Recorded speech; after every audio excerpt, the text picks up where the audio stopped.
বিভিন্ন রাজনৈতিক দল, সংগঠন ও জনগণের পক্ষ থেকে আওয়ামী লীগ নিষিদ্ধের যে দাবি উঠেছে তা গুরুত্বের সাথে বিবেচনা করছে সরকার।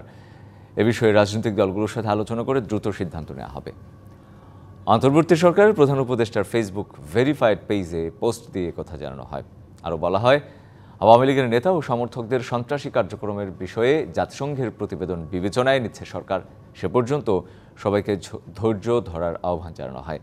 এর মধ্যে জনদাবির প্রতি সম্মান জানিয়ে প্রচলিত আইনের আওতায় সন্ত্রাসী সংগঠন হিসেবে ছাত্রলীগকে নিষিদ্ধ করেছে সরকার। এছাড়া সরকারের পক্ষ থেকে মানবতাবিরোধী অপরাধে জড়িত সংগঠনের বিরুদ্ধে ব্যবস্থা নিতে আন্তর্জাতিক অপরাধ আদালত আইনে প্রয়োজনীয় সংশোধনী আনার উদ্যোগ নেওয়া হয়েছে।